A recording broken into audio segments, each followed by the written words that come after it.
Hi, this is Henning from FlippedNormals.com, and in today's video we are going to be talking about pores and high frequency details and how to do this in a correct manner. This is one of the most misunderstood topics I see when it comes to making characters, and it's a really important step to understand. Now, before doing the actual high frequency, we have to talk a little bit about theory before we get to the good stuff. So the main misconception we have to address is that alphas are something that just goes on top like this, that you just kind of alpha blast some stuff onto your model and you are in a good spot. But when we actually start to analyze high frequency details, you can see that they are very different based on where they are at in the model. So if we were to look at the high frequency that's in here, you can see that it's a series of irregular holes essentially that have something in them, like some blackheads or something like that. If we're looking at the high frequency that's in this area, you can see that it's highly directional. So you still have these holes, these little pits into it. If we are looking at the high frequency in this area, you can see that they're highly curvy. If you see that what's going on here, you can see that it's still directional, but it's a lot higher frequency. It's a lot finer in terms of frequency. And if we're seeing what's going on here, you can see that it's highly directional and it's very fine what's going on here. And this means that high frequency doing pores, this is not a generic thing you can just do. We cannot just use an alpha and just be on our way. We have to analyze this a little bit more and understand a bit more what's going on. If we look at this in a slightly deeper manner, at a more fundamental level, what we have here is we have a few different shapes. So we have the nasolabial fold that goes here. We have the shape of the nostril and the nose. We have the bag under the eye that goes here. We have a bit of the fat pad that goes here, and this separates out the cheekbone. And here we do have the cheekbone. So these are all shapes that are fairly low frequency at this point. But as we can see, when we start to break these shapes up, you can start to see that every single shape goes into another shape. Essentially, the low frequency goes into the mid frequency and the mid frequency goes into the high frequency. We don't really have such a thing as just pure mid, low, and high frequency. These are all man-made terms. So when we're looking at this, what we're seeing is when we start to break up these shapes, we start to actually carve them, what you can start to see is that these shapes, they disappear into smaller shapes. So each one of these bigger shapes here is going to essentially turn into smaller shapes. So if we just start to draw on top of this for a little bit, this becomes quite apparent when we're dealing with the shapes here. So we're dealing with like some major forms here, at least larger forms than just pure high frequency. And when we start to analyze these shapes, you will start to see that these shapes here, they get smaller and smaller and smaller. And each one of them it's almost like the opposite of a river. We have tiny little rivers turning into bigger ones. And they just spread out more and more and more. It's the same thing you're going to be able to see if you start to follow these ones here. And when we start to actually follow these lines we can draw on top, you can see that they kind of turn into the high frequency. I think this is really interesting because this means that it's not just a pure generic thing you can put on top of it. This is skin that has directionality, and you can really see how the low frequency turns into the mid frequency, that turns into the high frequency. I think this is one of the most important lessons we can have when it comes to doing the different frequencies, particularly doing the high frequency, because this is really one of the key aspects you have to understand in order to make natural high frequency. So when we start to actually draw on top of this for a little bit now, you can really start to see that the high frequency is formed by almost like there's a cross-hatching that's happening here. And of course, we do have the bumps, right? The holes. We do have these as indentations in the sculpt. It's not that we don't have them, but it's really not a pure generic pattern. Every single area is different. And also the areas blend into each other. So this is incredibly important to understand. The main lesson here is essentially that frequencies don't really exist for a medical purpose. It's a tool to help us sculpt, and that each area is unique and that everything blends into each other. This is so useful. Another thing to keep in mind is that high frequency is different for different people. This is in large part due to genetics and environmental factors. So imagine you have somebody who smokes for 60 years and is in the sun every single day without protection versus somebody who has a healthy diet, a healthy lifestyle, and spends all the time inside. These two people are going to look drastically different. You also have just differences between people. Some people have thick skin, some people have deep pores. It's just quite different. Also, of course, age matters a lot. There are two steps we need to do in order to get good high frequency in ZBrush. The first one is the primer. This is where we are essentially breaking up the whole model in a more procedural manner. We are going to be using alphas for this. I did tell you to not use alpha blasted, but this is a very deliberate way of using alphas. This means that we are going to be breaking up the skin in a quite nice manner, but we are not concerned with highly specific alphas at this point. It's really to break up the mid frequency. In terms of mid frequency, this model here is quite solid when it comes to that, and the better your mid frequency is, the better your high frequency is going to be. So definitely spend time to make sure that your mid frequency is solid. So we are going to make a new layer. Make sure that this is done at the highest subdivision level you are going to use. In this case, we're going to be dealing with 12 million. If I want this to be one subdivision level higher, we need to go to that before we make a layer, and we can call this layer primer. Now, you do need alphas for this. This is not going to be sculpted by hand, and we're going to be using two separate alpha kits, which we are linking to in the description. The first one is the FlippedNormals Face Kit, which is made specifically for faces. This is where we have really high quality alphas for different parts of the face. This is what I use to create these characters. The second one is the FlippedNormals Skin Kit. This is a generic skin kit that works on all kinds of characters. So you can use this for more dragon skin, scales, but you can also use this for human skin as well. These two work very well in conjunction with each other. Now, if you don't have these kits, that's also fine. You can also use whatever alphas you prefer, but these are at least two kits that are working very well in ZBrush. So back in ZBrush, the first thing we're going to be doing is we are going to go to Lightbox, and I've put all my alpha kits under the alpha tab here, so I can just load them in. We are going to be using the skin kit directly. Make sure you have the alpha brush enabled. We are going to be using one called low frequency breakup. Double click on this one here. And this kit is a little bit different from other kits you might have been using. So in this case, we have to just enable a hotkey. This is a custom macro I've set up, which essentially just changes the mid value from 0 to 50. So this is all explained in the kit. Then we go to drag rect, make sure symmetry is enabled. And then we are just going to drag this around. This is just to get some general breakup. As you can see, this just breaks up, which is quite lovely. We just want to set the intensity a bit lower. We just have to find the intensity that works. Maybe something like 15 is going to be quite nice. And this is just here to just generally break up the surface. I find that whenever I do this, I see a lot of new patterns in the sculpt that I wouldn't see otherwise. So doing a generic breakup like this is really useful. First off, it gives me patterns I'm seeing, but second off, you just get more of the nice mid frequency and a bit of a primer for the high frequencies. Everything just kind of sits a bit better in this regard. The more developed your frequencies are, the easier it's going to be to do high frequency at the top. So we are just doing this for a little bit now.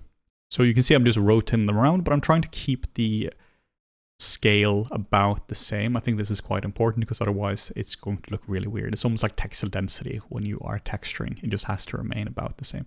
So when we just spend a bit of time on this, this is going to look so much nicer.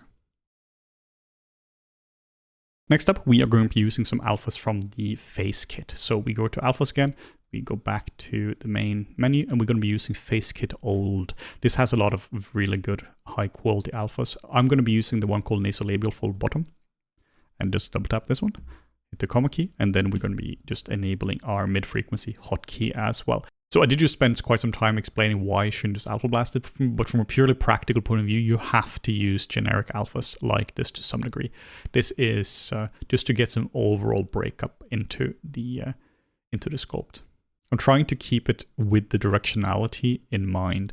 So I'm not just going at random direction. I'm really trying to integrate this into what we have in the sculpt already. I want to be sure that no area is essentially left as a clean slate. I want to have breakup in essentially all different areas. This model here is also highly asymmetrical because I sculpted the whole thing essentially without symmetry, which gives it a really interesting look, but it also means it takes more time to do things like this. just covering both sides of this, trying to get the directionality into it. So you can see how far you get just with a single alpha. Now, I did spend quite some time talking about why you shouldn't just use alphas, but from a practical point of view, you really have to be economical with this. It's going to take way too much time if you are just blasting things around. The reason for explaining the theory is because you have to know how it works and why you're doing it wrong if you were just alpha blasting. But as long as you know what's going on, you can, in a very effective way, get around a lot of those limitations. You can also see that certain areas have now been treated with the alpha and certain areas have not. So what we're going to be doing is we're going to be switching to another alpha, which is a bit more generic. So maybe more like the top one. Use whichever you find to be handy. And then we are going to just alpha blast this a little bit like this. The purpose of this is essentially just to have breakup everywhere. Again, this is just a primer. The first step is really a primer just to get the model ready for high frequency, for more specific high frequency. But this is still a really good step to take, even though this is a bit more generic. I'm deliberately being a bit generic with this.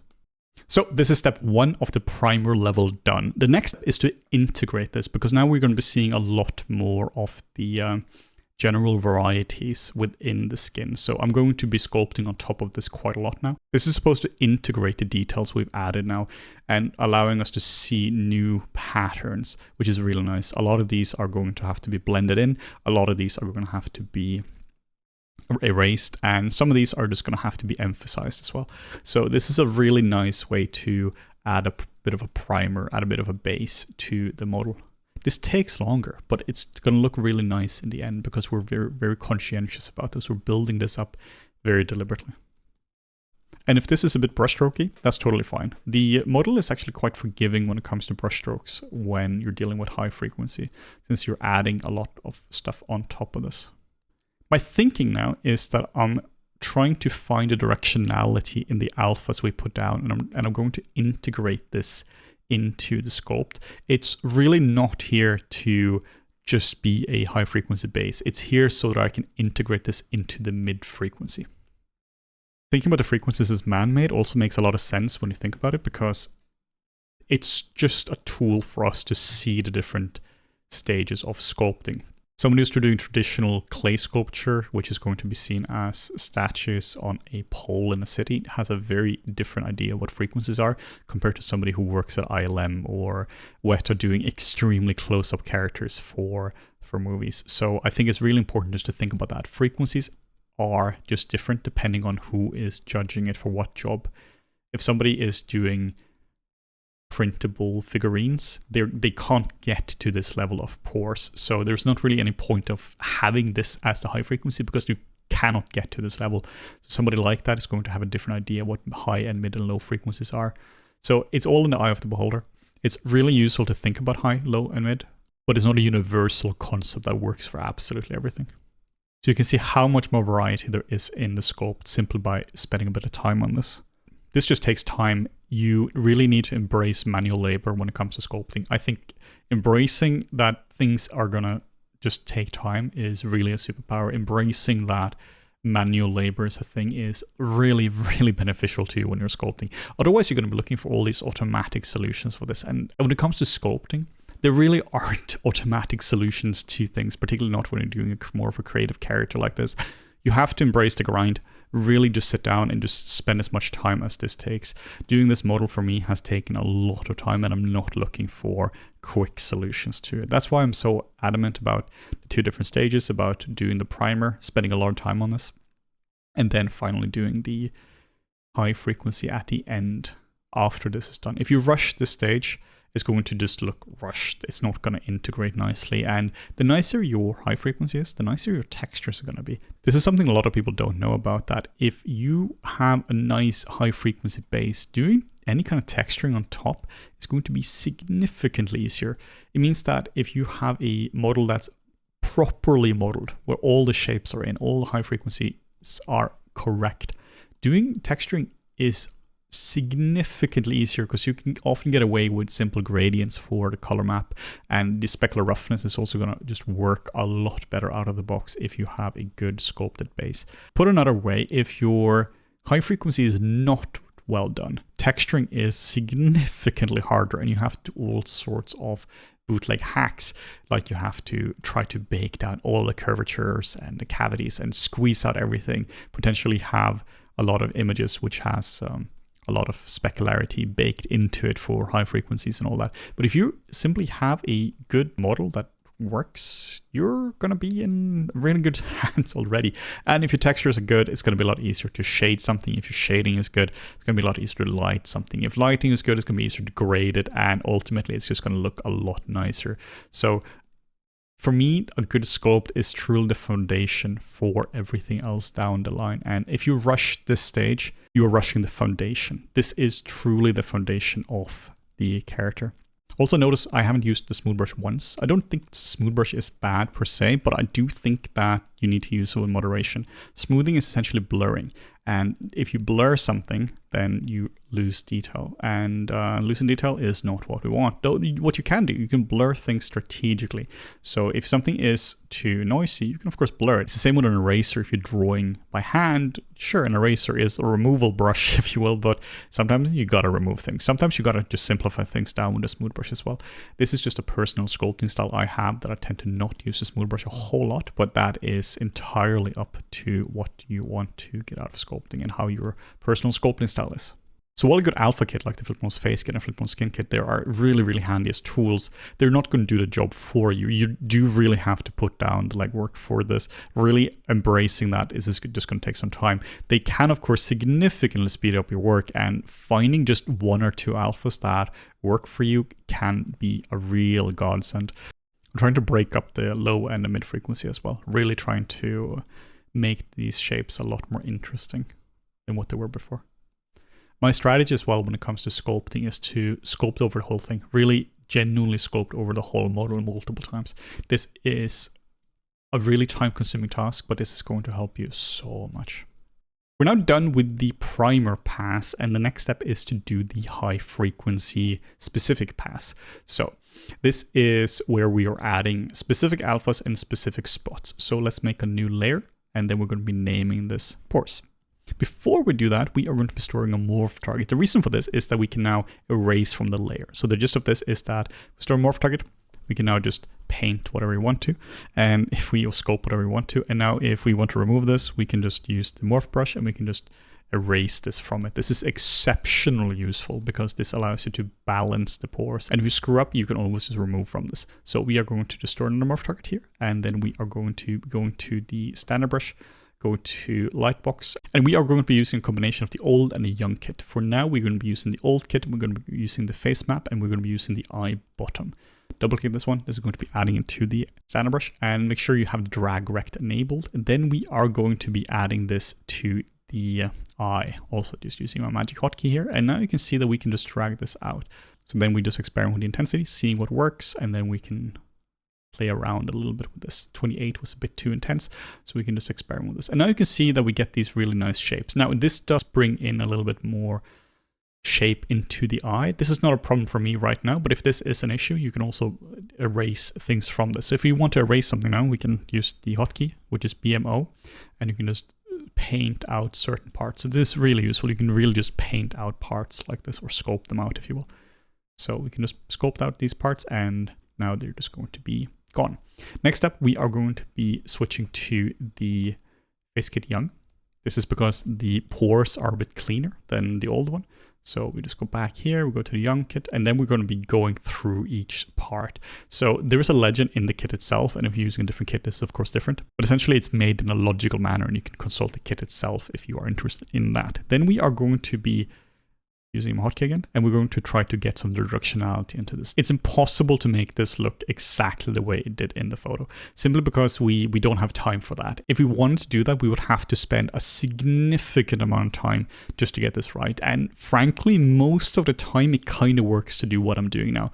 But just keep in mind that pores are directional, and that just by using the same alpha everywhere, you might run into issues. I also highly recommend you keep the intensity the same for all the pores, and that you keep the size the same. If you don't keep the size the same, some are going to look like this, some are going to look like this, and there's going to be a discrepancy between them. So try to keep the size the same. Then we go back to Lightbox. This takes a bit of time and it's going to be a bit fiddly, but this is going to look really nice once we get this right. Then we double click it again, find a new alpha. Then we just continue applying these alphas here. And this looks pretty nice, but keep in mind this looks nice because it has a good base. This is not just because the alphas are solid. Notice here, the brush strokes kind of disappear. So we have quite prominent brush strokes in this area, but when we do this, they just kind of disappear. Same with this area here. You can't really see them afterwards, which is why I'm not overly concerned with brush strokes, to be honest. I'm more concerned with the main volumes working. And then we continue with this. Some of these pores are more noisy, some of these are more directional, some of these are more generic. And once you know the rules, then you can break them. This is why it's important to know how the directionality of it works and how different parts are simply different. Because if you don't know, then you can never get this right. So we can go back to this one.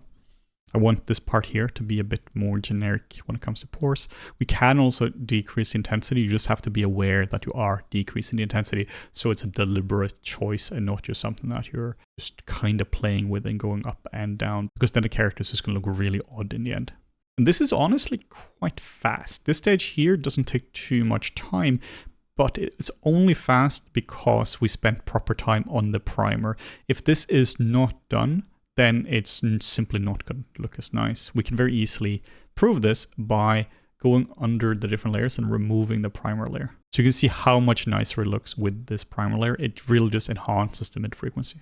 Pores are also very different on different parts of the body. Some areas don't really have pores at all from a purely visual point of view. The nose, for instance, often has a lot bigger pores than the area around the eyes as well. The resolution you want depends also on how close up you want to be to the camera and the performance of your computer. In this case, we are almost at 13 million polygons, and we could in theory go one resolution higher than this, but when we're dealing with anything higher than that, again, ZBrush becomes really difficult to work with. I tend to never go above something like 60 million polys. 60 million polys is also quite painful, to be perfectly honest, but it also kind of works. One of the reasons it's painful is also because the files get absolutely massive, particularly if you have duplicates of tool in there as well. So I really try to avoid that level of detail. If I need around 60 million polys, I really prefer to do that level of detailing in texturing instead. So either in Painter or Mari. So we now have a solid base for the pores, but it's still really missing something. It's missing a lot of the overall surface variety that you see in people. This would include blemishes, small little pimples, all that kind of stuff. So what I tend to do is I tend to use another alpha from the Skin Kit. So the Skin Kit took absolutely ages to make, and it contains so many different alphas. Some of these are really complicated. The ones that took the shortest time to make were the Skin Imperfections one, these ones here, but these are some of the ones I use the most. So we are just going to be double clicking these ones here, at least one at a time, starting on the top one. Then we are going to hit Alt and A, which is my custom hotkey, and then I'm going to simply add some of these skin imperfections. I find that this makes a big difference to the overall breakup. It essentially means that you have more of a generic base, and this just tends to lead your eye in specific areas. This is not even done to make a skin seem diseased or unhealthy, really. This is something I would do on very healthy skin as well, just at a smaller degree, but all skin is going to have this level of breakup. I find this is something that a lot of characters are missing. So then we can switch to the other one as well. So we had one, we have the other one as well, the spots one. Then we can go over this and we can just start to bring this up as well. We can use this lower intensity for some of this, just so that we can add a bit more variety. But again, this only works because we have a solid base underneath. If we don't have a solid base, we don't really have anything. If you try to do this level of frequency without a nicely sculpted base with solid anatomy and a nicely sculpted skin and nice mid-frequency and all that, or even the primer, it's just not going to work. So as you can see, this just adds a nice frequency of general pimples on top of the whole thing, just general surface undulation.